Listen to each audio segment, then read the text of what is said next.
So, in the last session, I talked a little about a great master, Narada, who was like us. You see, when I gave some examples, real life examples, every week, I talk and interact with a lot of people, I send emails. So, I never mean to criticize anyone. But what happens to the mind? The mind instantly recognizes where is the delusion, where is the problem, where is the impurity. Based on that, I respond, and then I give those examples to in different sessions. So I have no means to. So Narada gave the 14 tips to remove the impurities of the mind, and when the purity is attained, then you simply listen. Who is Stephen among you? You simply listen and you point out. Who is Brandy? You simply point out. I point out and you know, yes, I got it. That is why listening and learning are important. Come back to our great hero, Narada. Narada was like us, perhaps much, I won't say worse, because we also lived that kind of a life in the beginning. So we will talk about this Narada in his early days. How do we recognize the impurity in the daily life? We have to recognize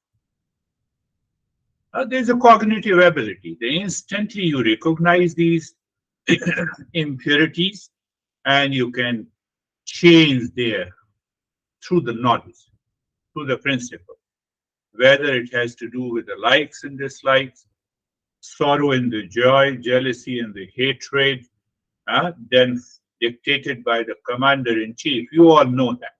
So I will go after that. But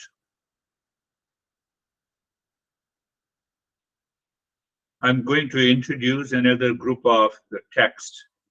They are known as Puranas, group of the text, written almost 3 to 4,000 years ago. So now this Purana means parables and stories. We are not going whether these stories are actually happen, it's a history, or it's a parable, or it's a story. Every story in the Purana points to our impurities. But why I picked up this? One is to introduce this text and the story, and there is a story about Narada. Narada, the supreme human being. But how he lived his life. It is the story of the Narada who claimed what he claimed. He claimed that he succeeded in meditation. That is the story. So it is better to, I will point by point, I will analyze. On one side, I will keep the impurities, and the other side, I will keep the stories. Fact is that we are Narada in one or the other way in his early days. And that gives removes a lot of misunderstanding about what meditation is. So Narada was a polymath. He was an astrologer, he was a palmist, he knew the science in those days, if you say astrophysics. He was an expert in understanding the constellation. He also understood, he has read everything. So everyone has a great appreciation about him.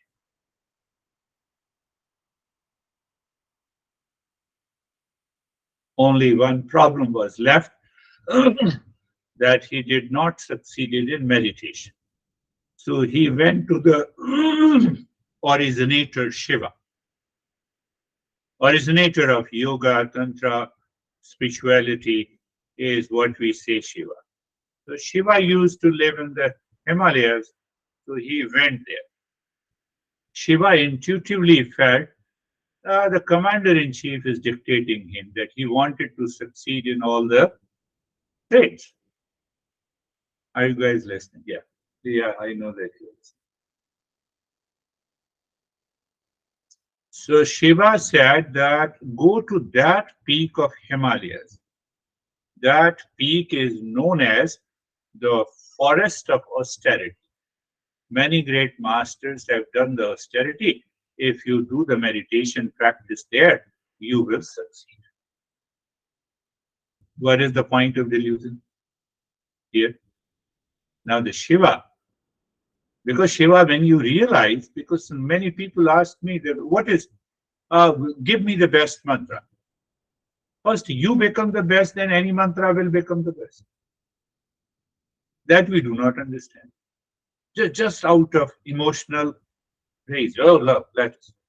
So the Shiva said, okay, go to that peak and you meditate.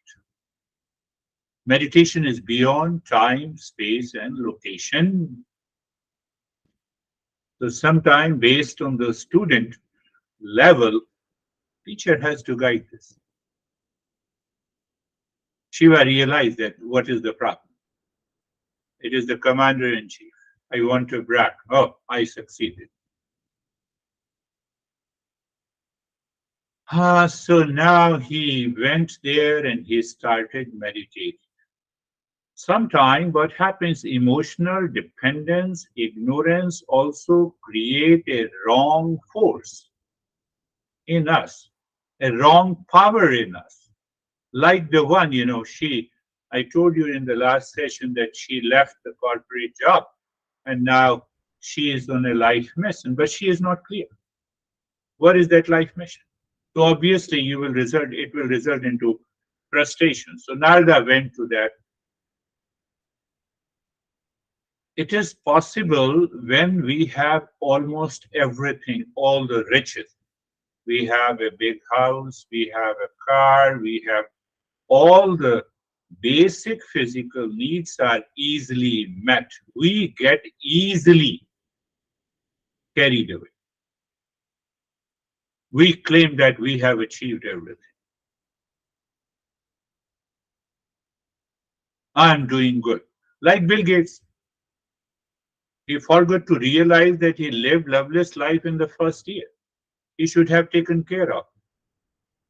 And I have told you many a times, he said, I lived loveless life for 27 years. So now see the symbolic form of his story. The fire, the air, and the water.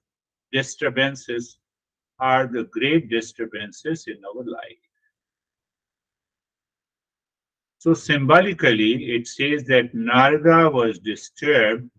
Narada was not disturbed by the fire, means hunger, water, the weakness in the body, and also the air. So he could control the breath for many minutes. He could bypass his hunger by fighting inside. So outside it appears that you have succeeded in meditation. So sometime you might have seen that you are talking to your friend. I've been doing meditation. And the guy had a different gesture. Oh, he's doing meditation, but he still has a lot of challenges, that I have noticed. So don't start teaching until you are sure that your behavior and attitude has also changed. So he has won all these because he was not disturbed by the hunger. He could sit for 7 days. He was not disturbed with, even if at the higher altitude the oxygen level is low. He could retain his breath for many minutes. So is it a success in meditation? Answer is no. Are you listening? Yes, yes, yes. So now the greatest taboo. What is the greatest taboo? Sex, sexual pleasure. I'm talking about the story of the Narada before he became a great master. So then what happened? He was lured, seduced by opposite sex in many different ways, but he could control this taboo also.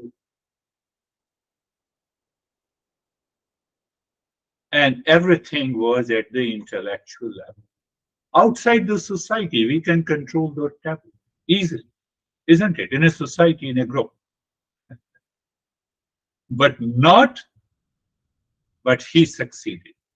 He was not disturbed, even with those sexual fantasy, ideas, etc., etc. Now, the Narada, this guy, that is what happens in our daily life. We have to become aware. We have a strong likes and dislikes of the sensations of the touch, sensation of the sight, sensations of smell, etc. So we have to raise our bar of awareness in daily life. So anyhow, so Shiva told Narada, oh, he said, do not talk about your success in meditation because you you had won over the hunger, you have you have bypassed the taboo, and all those things. I briefly told. It's a long story. I want to make it uh, meaningful to all of us. So Shiva told Narada that please don't tell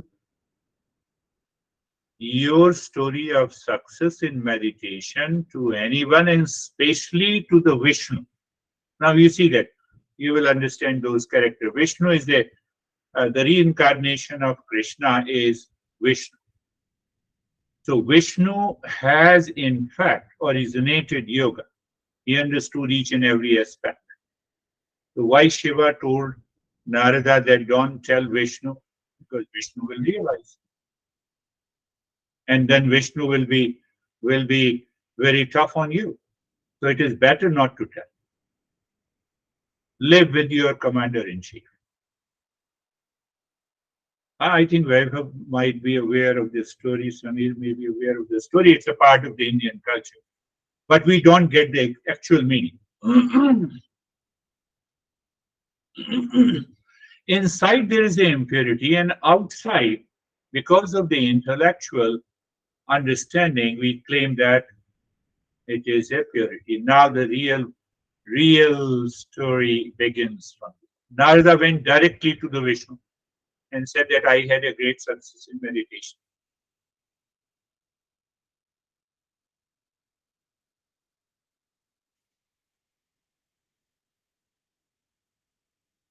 Never brag to anyone around you. Observe your mind, thought, what you are doing, what you are going to say. Before you say something about this Eastern wisdom, you are sure that you have realized that state. Otherwise, who does not know anything about meditation, they will find faults in you or deliberately point you the fault. It will frustrate you.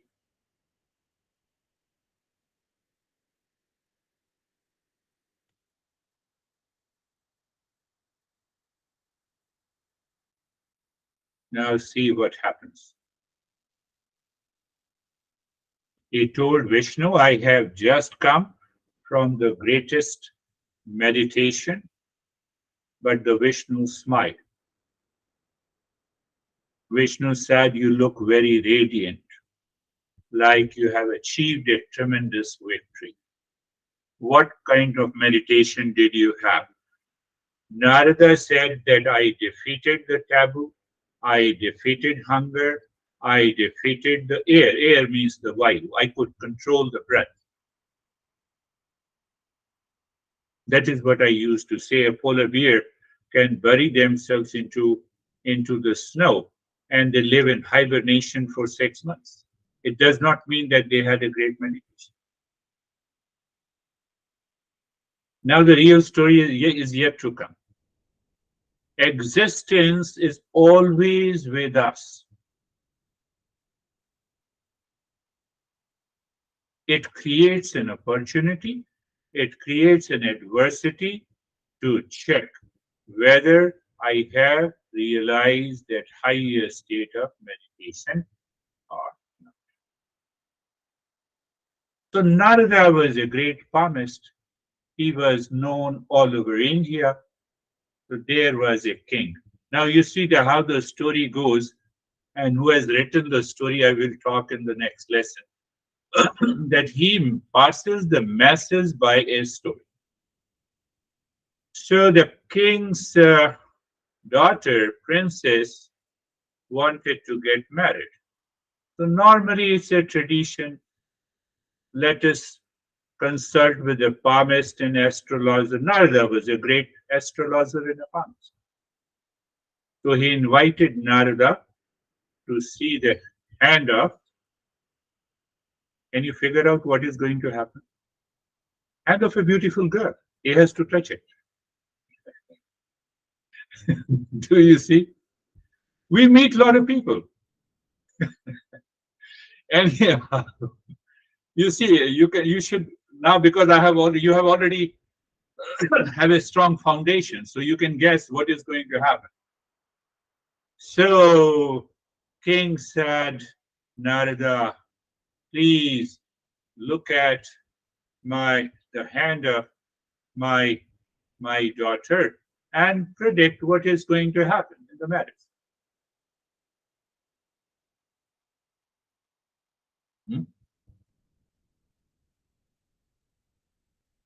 So Narada reached there and he saw this beautiful young princess dancing near the garden.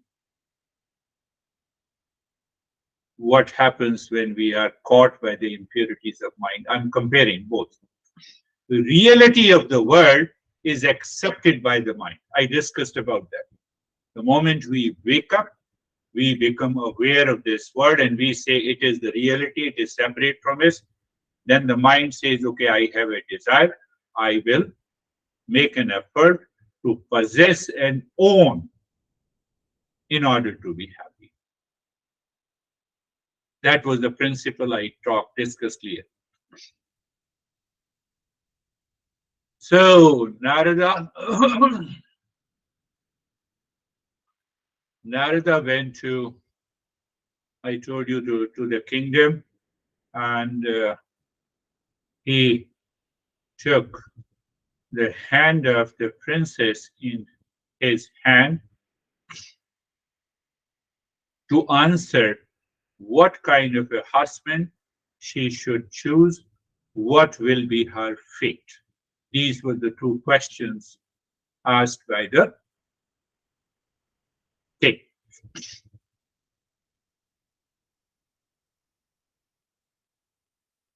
What then happened?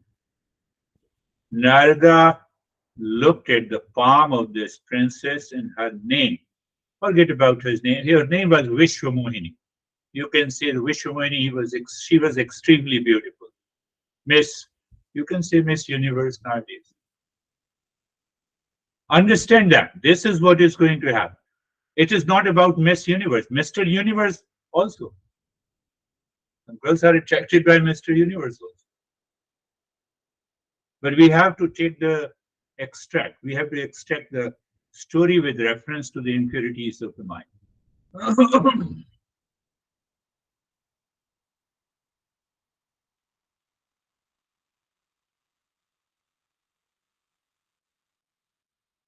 So what Narada saw, the lines in her hand. See, he told the king that whosoever marries this girl is going to be the king of the three worlds. He is going to live as the gods live. That was the prediction. Based on the science of palmistry, based on the logic of the palmistry or astrology.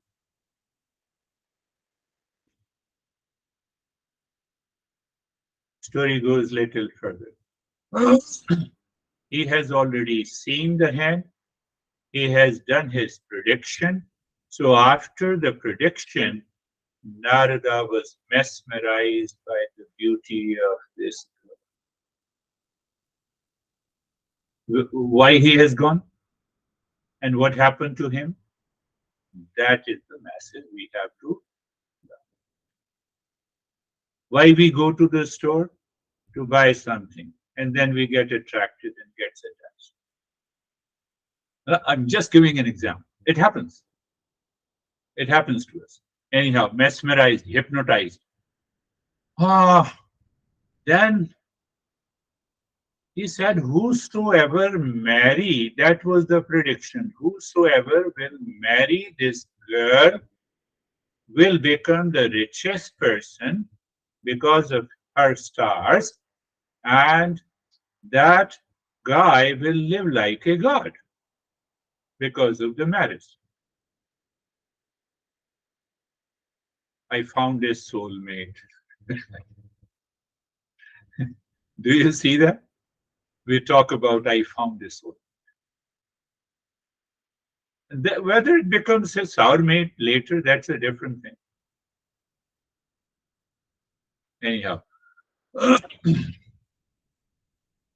Then what happens? Because he was mesmerized, he started thinking because of the lights, and the lights increased. It became an attachment. Attachment became a desire. Narada started thinking in his mind that, well, I should marry this girl. Why he has come? And what happened? That is what we say coincident. Coincident. There's no coincidence that happens in the world. Reality is inside. Do you see? I'm just comparing side by side. Anyhow, so we should marry this girl. Well, everything looks wonderful in her hand, and she is going to find the most beautiful, the most handsome prince. Then what happens, you know? How we become a soulmate and how we found the soulmate? Can you guess? We have already discussed about these enemies, impurities of the mind. Because I have a desire to own this girl, to marry this girl. So I have to declare myself that I'm the most handsome one.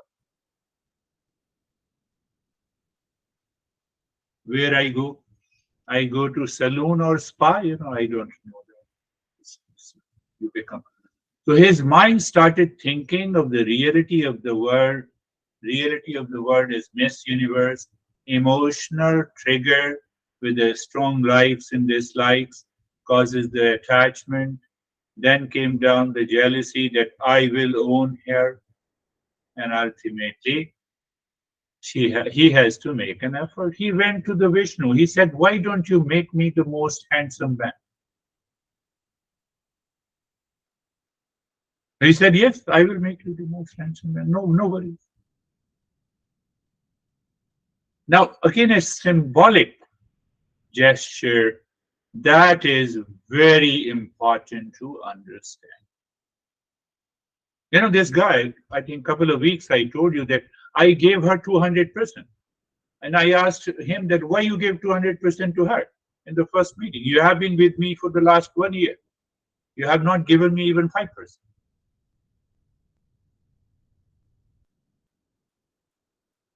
In the fit of emotional dependence, in the fit of strong attachment, we don't listen to anyone.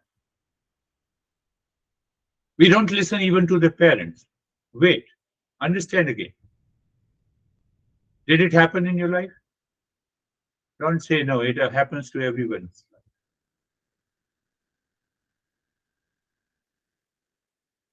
our face expression, our gestures, our thought process all changes because of the emotional dependence caused by the likes and dislikes, jealousy and the hatred, and the joy and the sorrow. Do you agree?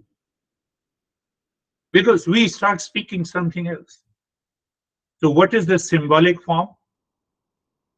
So, Vishnu said, yes, I have made you most handsome person. You have the, we in America, we say first impression is the last impression. So, everything is given to create that first impression, except one thing. He gave the distinctive appearance of the body, uh, haircut, everything. It's a symbolic. That's why I'm talking stress. I'm saying that Vishnu did everything except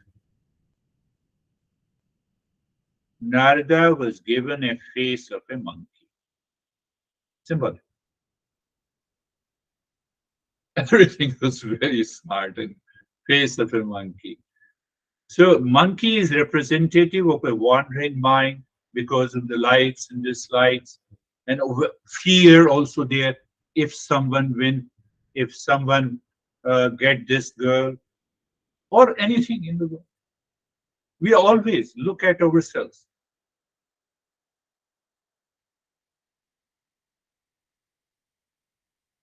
That monkey mind says, "You are the heart throb." Heart throb. We say, heart throb of my my life.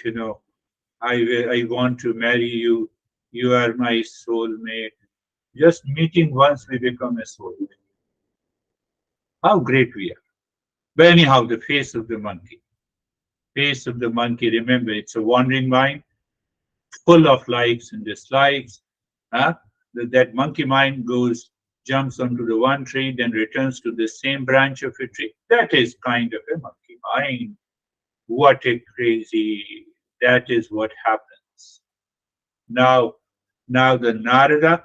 So what happens in those days that the king used to invite lot of princes from other kingdom, and they used to sit on a chair in a single row, and what happened? And this girl, Miss Universe, will come with a garland, and if whomsoever she put the garland, she will marry them. So 10 princes were sitting there, and among them was Narada. Vishnu is supposed to be very beautiful, so he made him the handsome man, but a monkey face.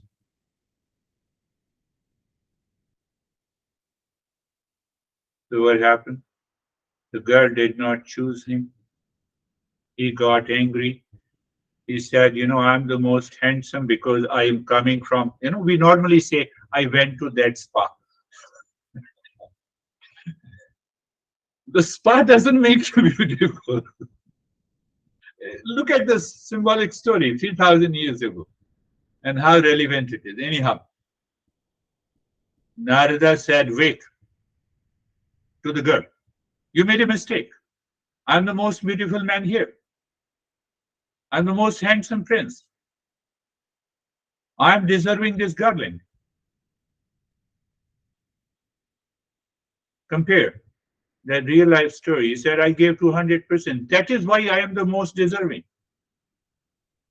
Who told you to give 200%? Why I started this journey? Because you should know the story. This is the story of our life. I tell you, friend. And these events and situations happen almost every day. Some people are very contemplative in thinking.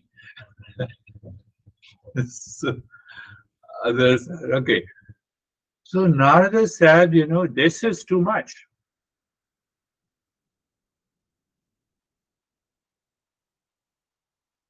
So the girl said, have you seen your face in the mirror? Have you seen your face in the mirror?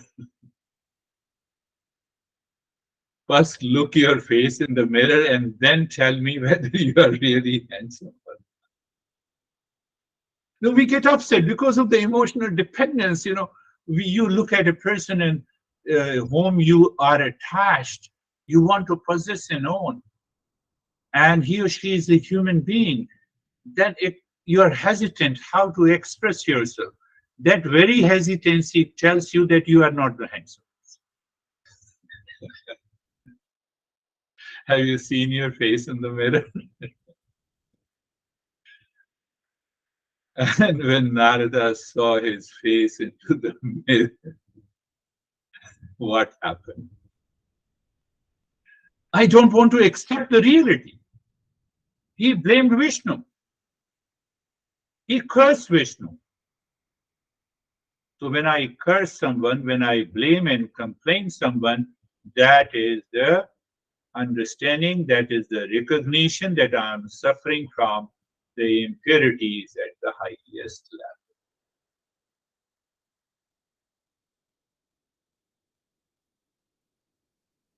So we'll talk about the other part of the story later, but understand this story. This happens to us every day in different situation, in event.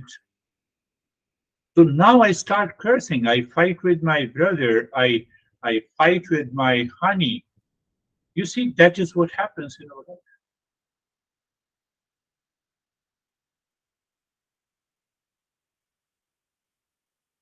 Every day when we wake up in the morning, you give a reality status to the world.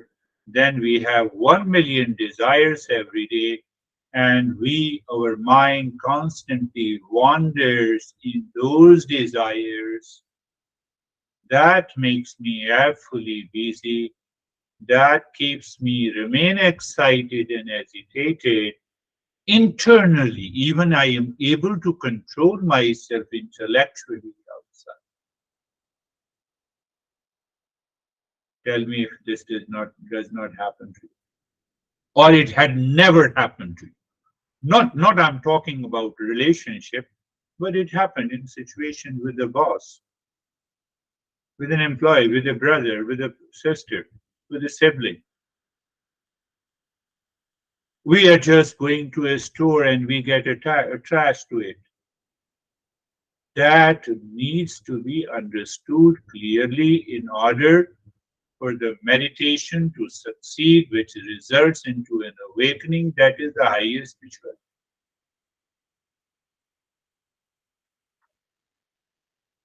So I briefly made this story. You have to think of it, contemplate and reflect.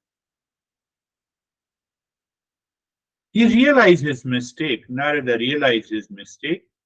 And from the next session, I will talk what Narada said, what happened to him, how he realized.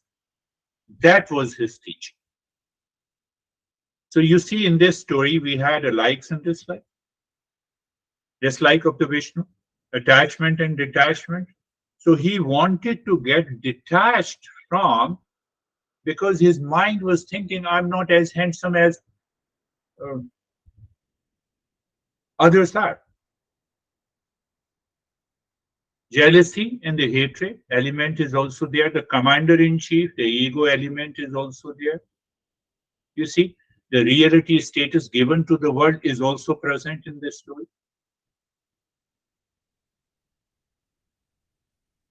So we may say that, I'm okay, I'm okay. Bill Gates is okay because he doesn't need anything. He's one of the richest guys. He has all the means available. So not at, maybe you can say at a lower level, we have all the means available. We can buy the clothes that we want. We can eat the food in a restaurant, especially it is very easy in US. So the mind is colored by the projections and the ignorance all the time.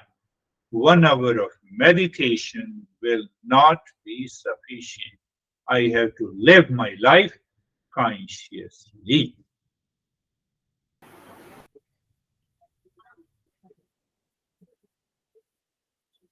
How relevant the story of Narada, but how much relevant the masses and the teaching of the Narada.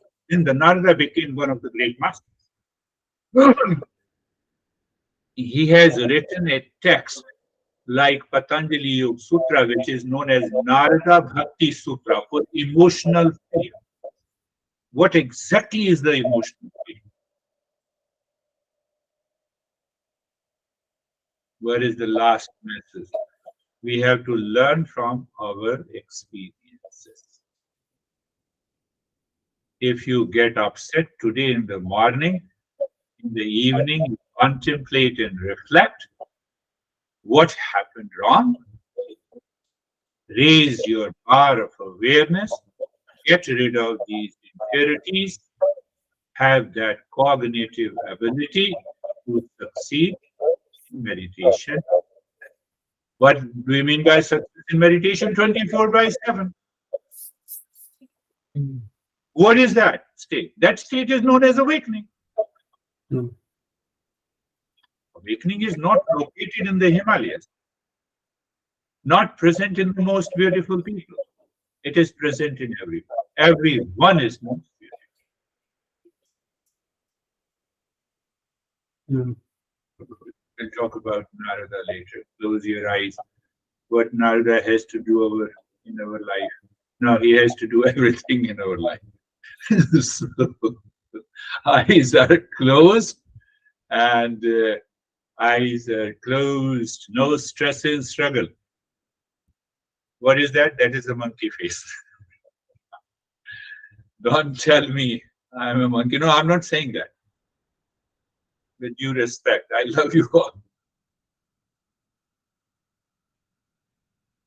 So that any point of stress and struggle has to do with the monkey face. Representative. Understand that. So you are comfortable, stress. Being comfortable means what?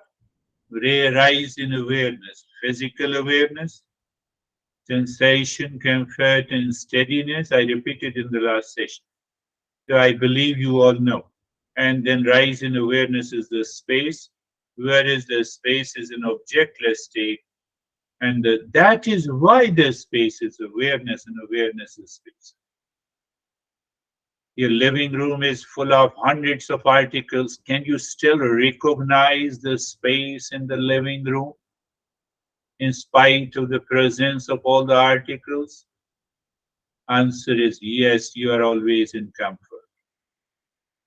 Same way, in spite of all the wandering thoughts, can you recognize that space? That space is recognized with a higher level of awareness. These thoughts do not disturb you because you know they belong to the likes and dislikes pertaining to an object. What do you mean? Even if I have all the thoughts? Yes, that is what is being carefree, my friend. Oh. So intellectual curiosity and intellectual understanding does not help us. The intellect cannot believe. How can you say there is an emptiness in the presence of a thought? Now, do you understand the fault that we make in our journey of the meditation? I believe you all have understood. Sarvesham swastir bhavatu. Sarvesham swastir bhavatu. We don't waste time, we return to the mantra. Sarvesham swastir bhavatu. Let everyone be happy. Now, what exactly we are doing? We want a cognitive ability and a conviction that we are of the nature of happiness and I am a living being. So every living being is of the nature of the happiness. Do you see where the jealousy and hatred will go? I'm just implanting a very deeper understanding of these mantras if we keep on doing it all the time during the day.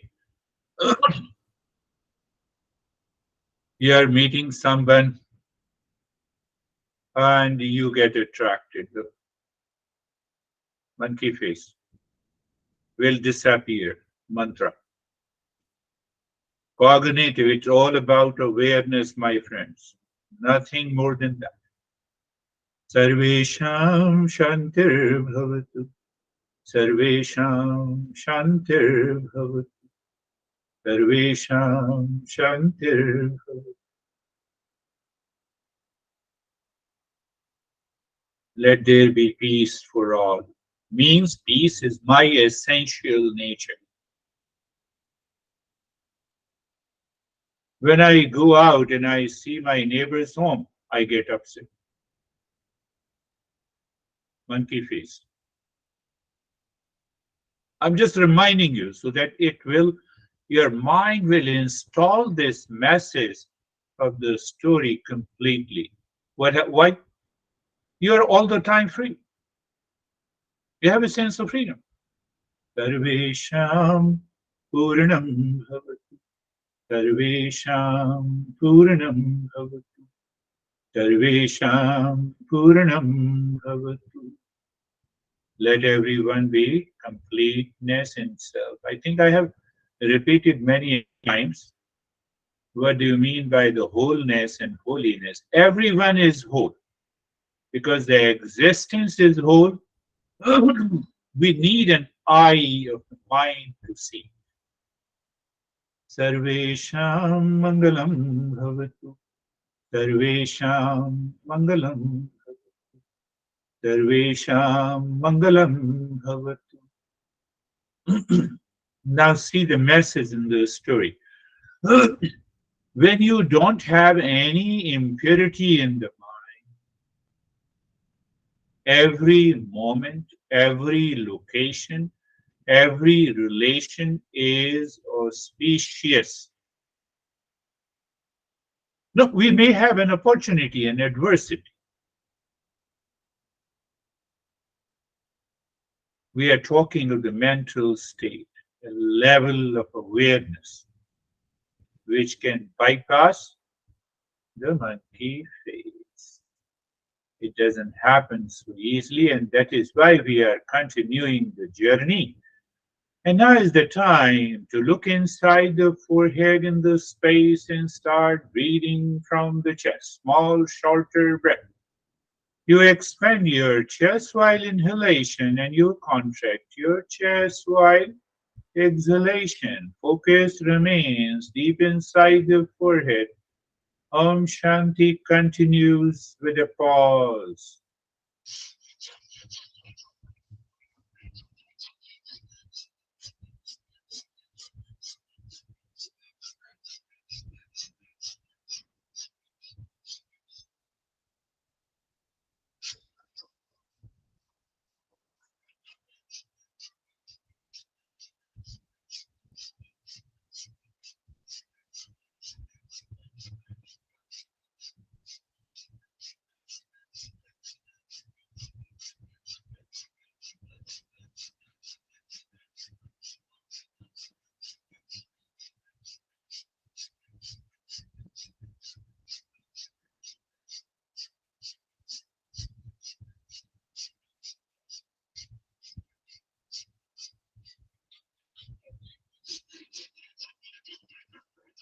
Keep on, continue the journey.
And stop it, do nothing. You remember, I discuss, you recognize and accept the changes. Why? We are learning from our experiences. I want to tell you something little more. Before the practice, during the practice, and after the practice, your experience is the same. You started the practice in calmness and peace. You were calm and peaceful during the practice. You were calm and peaceful after the practice. What it means? You don't need the breathing practice. Until then, look inside the forehead in the space. Again, it is related to the story. Om Shanti continues and start breathing little longer into the belly.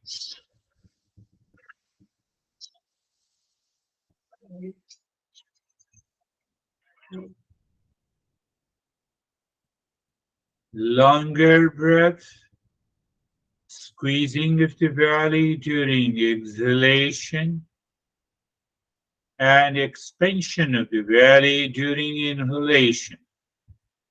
Please continue.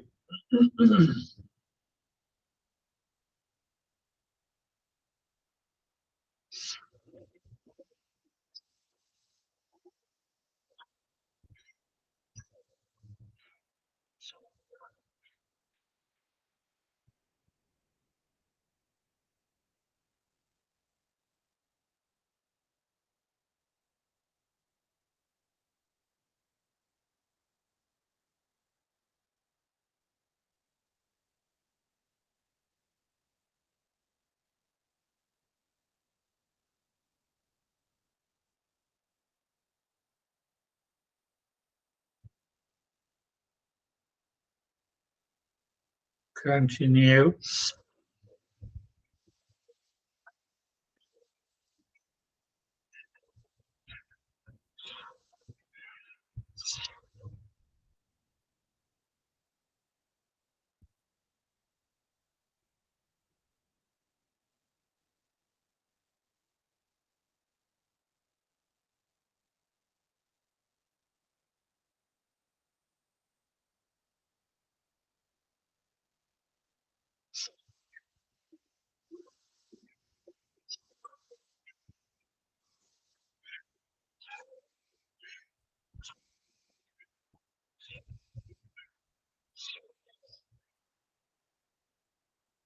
Because you are learning from your experiences, you are aware of the state of the calm and the peace. And this breathing step remains outside. Until then, we need to practice.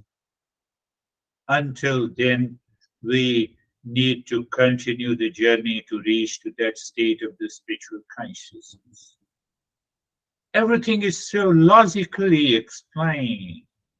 Stop this, do nothing, remain as you are. Again, I'm saying recognize and accept the changes.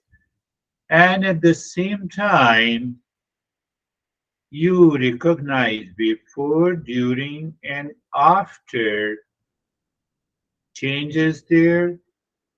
Yes, it means we need to continue.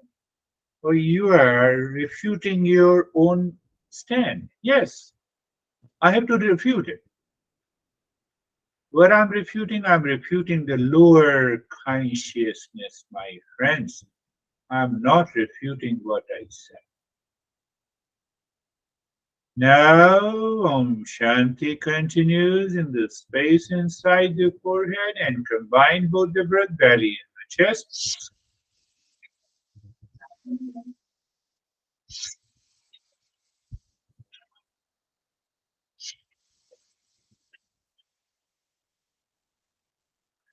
That is the cognitive ability. Cognitive cognition means the knowledge. The knowledge never changes, my friend.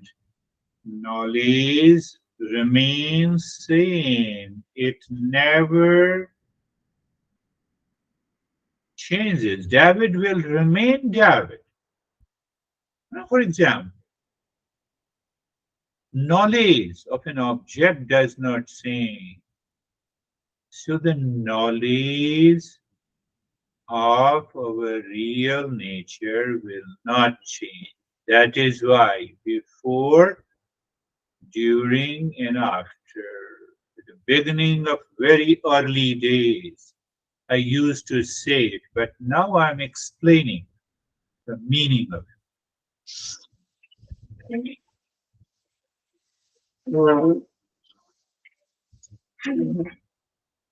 Long, deep, and hissing breath.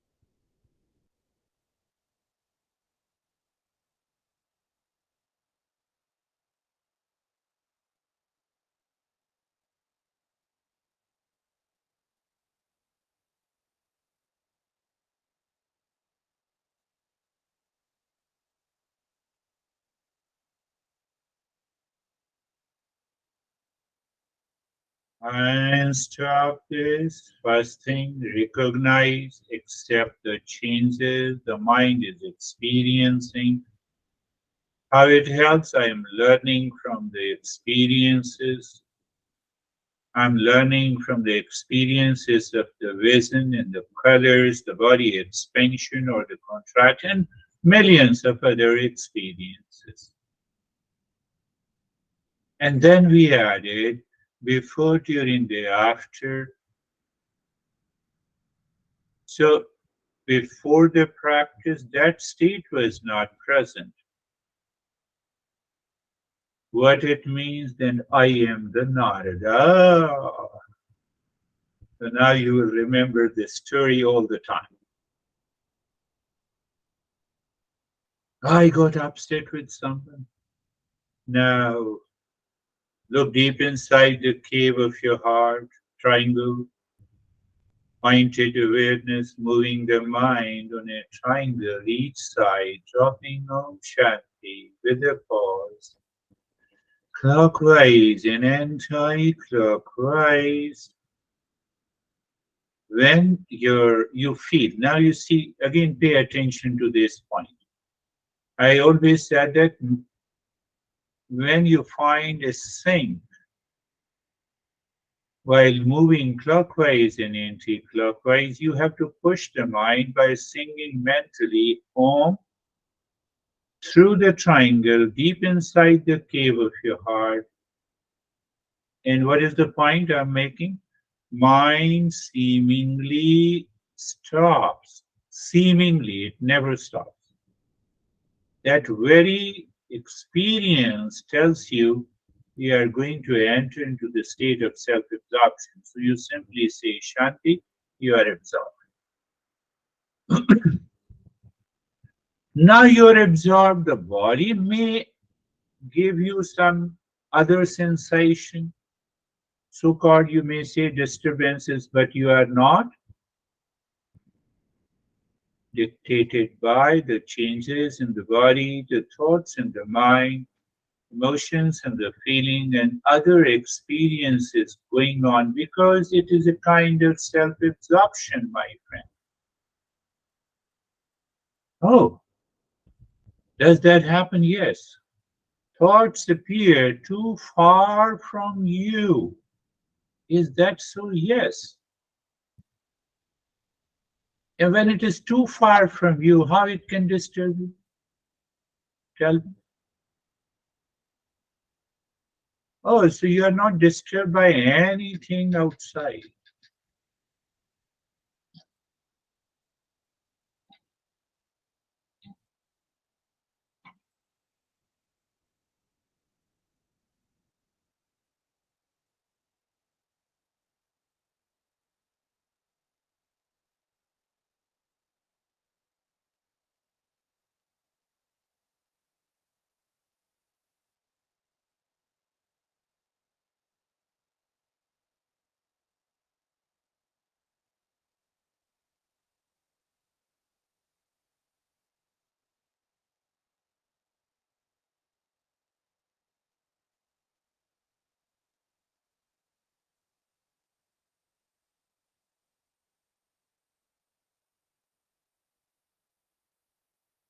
And now leave this step. We start with the japa.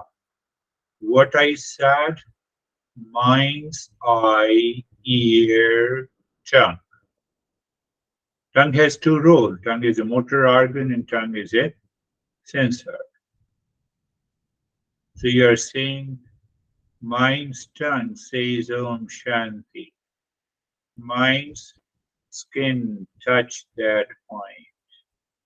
And there is an instant vibration or a sensation there. When we touch, we feel the sensation, physical touch. What is the goal of this? To help sense organs to live within the mind. It does not, or I would say, it creates a kind of a separation from the world outside, which our mind has given a reality status, like impurity and misery. Even if you imagine that state of awareness,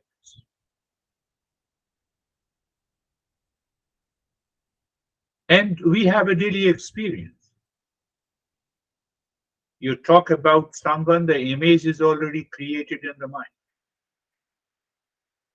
It's not a big deal. But here, the big deal is because the mind in purity lives. That is a big deal. What happens? You live in higher awareness.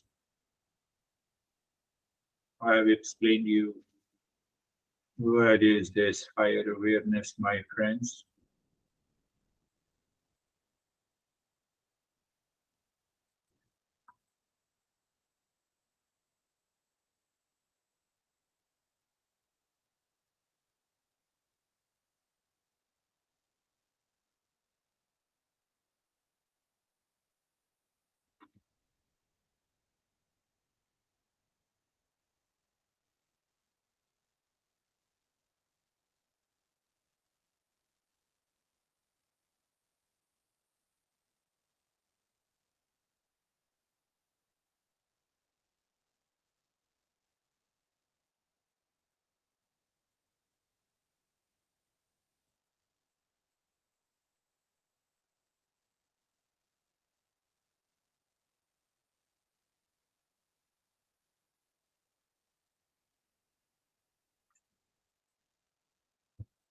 Om Shanti, Om Shanti.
Om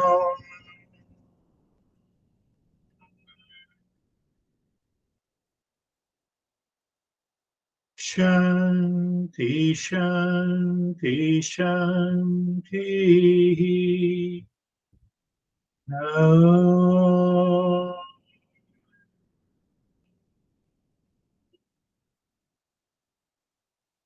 Shanti, Shanti, Shanti. Om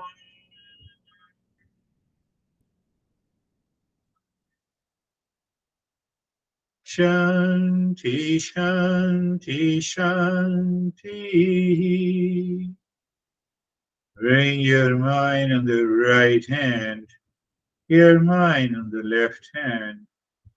Lift your Buddha palms, place it on your eyes, open the eyes and sigh.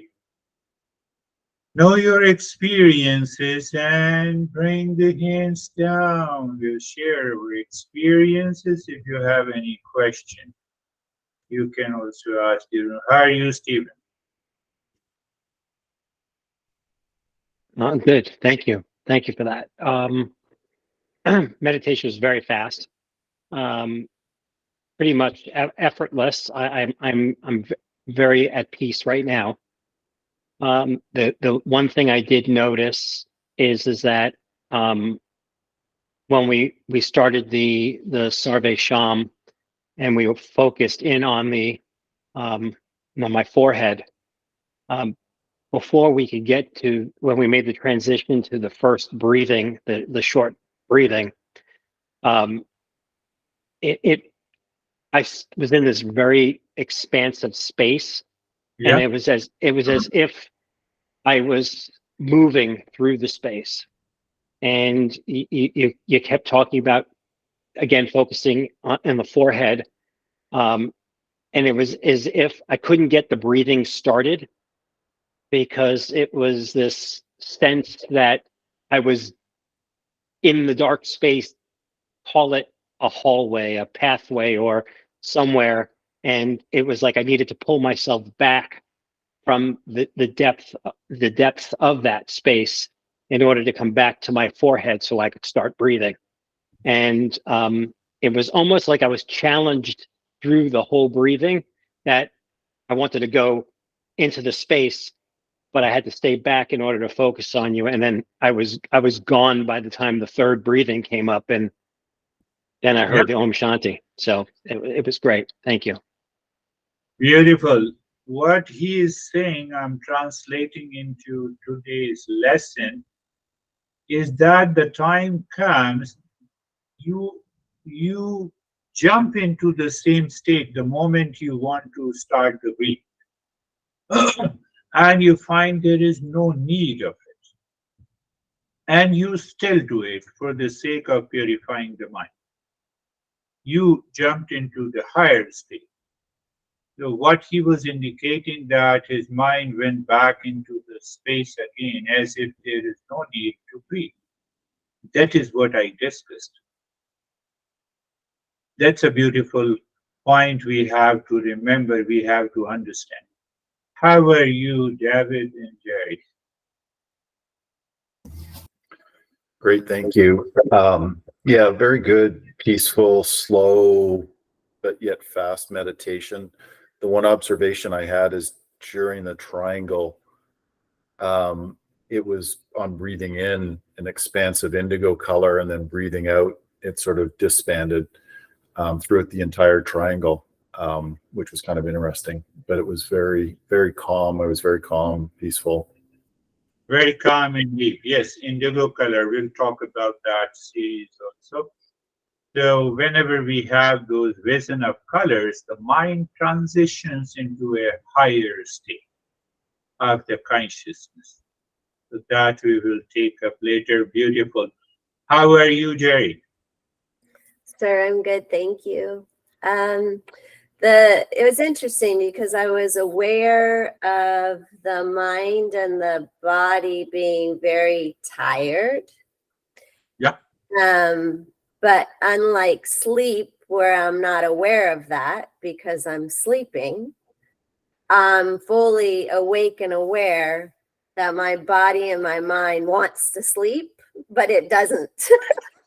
Yeah, it doesn't, yes. So it was a very interesting thing. So that's where my meditation was.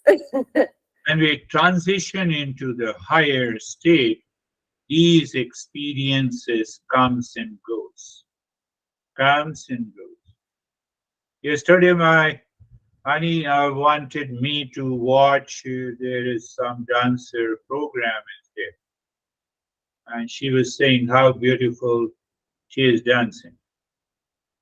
So what happened to the mind at the same time? I saw the object of dancing, then I was aware of the mind, then I was aware behind it.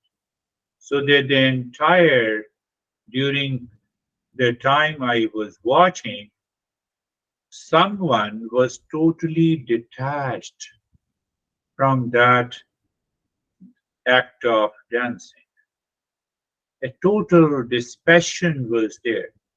So, what happens in that state of dispassion? I recognized the joy was coming out from inside and expressing itself outside in the form of that act. I believe you have understood. How are you, Dennis? Nobody Thank is you, talking about Rajiv. it. I'm fine. Uh, During the breathing practice, I realized that it does make a difference, and my state of the mind is different before and after the practice. In a sense that Yep. the clarity is higher. The what you call natural focus is better after the breathing practice.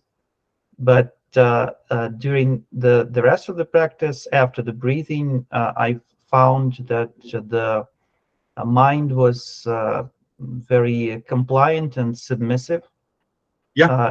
It didn't require any effort to be fully aware of the practice. I was not disturbed by anything at all.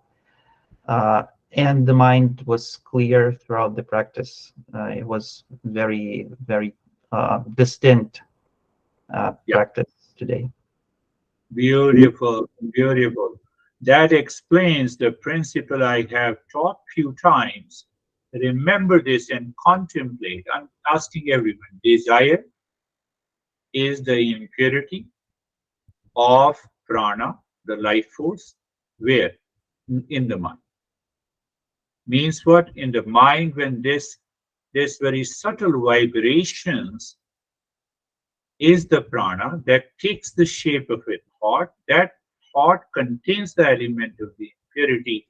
And when we do that breathing practice, that is why we say breathing practice is a purifier of the mind. What is the purifier? That I got more calmness. I live into those thoughts which are not impacted by the impurity. How are you, Brandy? I'm good, thank you. I like that idea of the breath being like I like to clean, so like to clean my mind. And I also today was aware of what was going on in the body as separate from my practice. So I mean, I kind of had to stay focused for that, but there was Yeah. a nice separation. Beautiful, beautiful, Brandy. But what I'm conveying at present, we experience by the breathing practices, Dennis, you have said, the time, what exactly is the impurity and the purity of the mind? Simply you switch on from the lower to the higher aware. For example, you have been hating someone and another guy comes to you and says, you know what you are talking about, why you hate that guy, he is all praise for you, he has all appreciation for you. Do you need to do the breathing practice to purify the mind? I'm just wanting to understand that point of aware. It does not mean that we should not do the practice now, but we will be watchful. The time should come when you already live into that higher awareness. Will you still do the breathing? That is the point I'm making. How are you, Samir? Sir, practice was very good today, and this Om Shanti was very loud, very clear today. Good. Means it was hitting very hard in my mind today. Means Om Shanti, it was like means very clear and means I was not disturbed with anything. It was only Om Shanti going on in my mind. It was like that. Beautiful. Beautiful. I want to say one thing because you all shared that experience. Is the time comes when you are doing Om Shanti, your mind will experience as if it is extremely loud. In that loudness of Om Shanti, all the other thoughts dissolve. That experience never happened to anyone before that. So, so that is another point. So it may happen if you're doing the practice regularly, and someday you find that Om Shanti is so loud, it means, yes, we are changing. How are you, Sam? Good. The meditation was, I would describe it as expansive. I felt the space getting bigger. And I feel like I'm doing a good job of what we talked about last week, which is getting involved in a routine of habits. Okay, Taking good. good care of yourself. Yeah. Yes, yes, that is very good. And that is how expensive, obviously, it means that we moved into a higher awareness. How are you, Vaibhav? Oh, we have one more. Yes. Thank you, sir. Sir, I'm good. Practice was calm and peaceful. There's some sensation is happening over here in the forehead. That was there, but like I could really connect to the story, and like there are many times happened to me that I say that this is I know this and I know this, and every moment something comes up and I miss out and something is happening. So I really connect to the story today. Oh, wonderful. Now you know the real meaning of the story. You have heard the story many a times. No, not the story. Like I've not heard the story. I'm hearing it for the first time. It's just that Oh, I could able to connect to it. Like connect. I say something that I understood something, and then some test happens to me. Like some situation comes, and I miss out that situation. I react or something happens, so I'm able to connect to that. You see, relevant to all of us, including me, the moment we recognize, the entire life, you can say the everyday life, since the waking state until we sleep, it is like a drama, and we have many plots. Every event, there are small plots and big plots. And there you can recognize what is happening. That is another message of the story. You will be surprised that Purana, there are 18 Purana, and there are more than 10,000 stories. And every story represents, sometimes it represents what is this awakening, sometimes it represents that how we get caught into this world of delusion. And you see that 18 Puranas, yes, more than 400,000 verses. I have not read completely. I've read, only one. I'll show you how bigger the text is. How are you, Christina? I'm well, thank you. I felt by the end a complete detachment from my body, my thoughts, my mind, and an expansive awareness almost out into the world, the universe. Beautiful. Yes, rightly said that when we have complete detachment, I'm sitting in a room, so I'm completely detached with the room, the monitor, you people, the other articles. What is left?